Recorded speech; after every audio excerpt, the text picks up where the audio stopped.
Јас тука не видов никаква расправа за буџет, не видов никаква конкретна забелешка што е тоа што боде очи во самиот буџет и што не е добро. Па од таа причина сметам дека одлуката на ВМРО ДПМН денеска беше чиста политичка, да се стави во некаква кризна состојба самата општина. Ако воопшто знаеше што значи тоа, негласање на буџетот. Сепак ќе се потрудиме заедно како совет сме одговорни во тој дел за тоа што ќе кочиме работата на самата општина.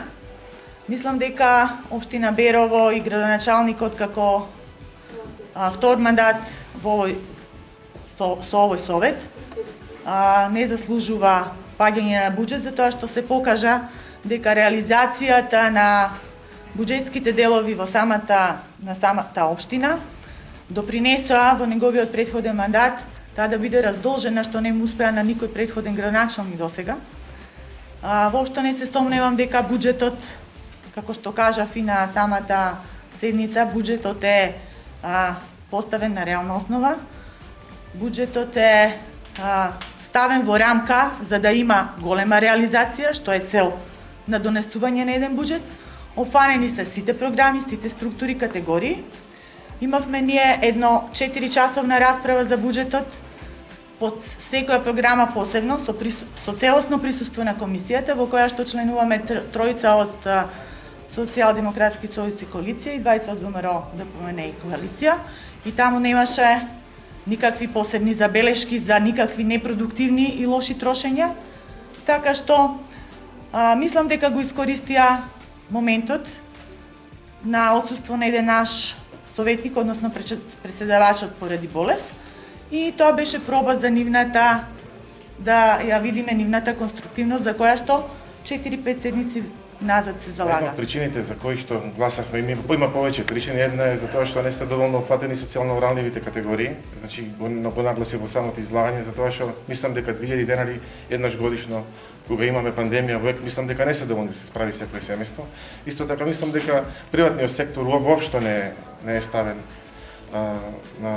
во програмата за општина на општина Берово, за тоа што мислам дека треба институции да доносат инвестиции во приватниот сектор, значи да се вработуваат луѓе во приватниот сектор, а не само во државни јасли, со според мене однапред веќе испланирани работни места. Мислам дека проблемот исто така во приватниот сектор е кафичите, кафаните, они што користат јавни површини, тука нема доволна застапеност. Застапеноста едно општество за сите што викаше градоначалникот, значи ромите ги нема застапено скоро и никаде во општината, значи не е само еден или двајца луѓе да бидат, значи се работи за повеќе луѓе, треба да имаме во управни одбори, во надзорни одбори. А мислам дека тоа ние како гласаме е наше мислење и ние не застапуваме никакви интереси. Значи ние нашето мислење го изнесуваме како што ние мислиме дека треба да биде и мислам дека тие немаат право да не напаѓаат како ние мислиме. Значи тоа си е наше право.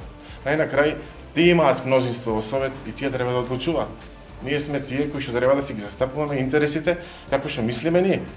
И ние мислиме дека буџетот на општина Берово за 2022 година треба да го гласаме воздржано. Не, сега слушнав на крај, прашав, ама не ми одговори, јас во 8 часот стигнав на совет, значи не знам зашто е одсутен председателот на советот на општина Берово.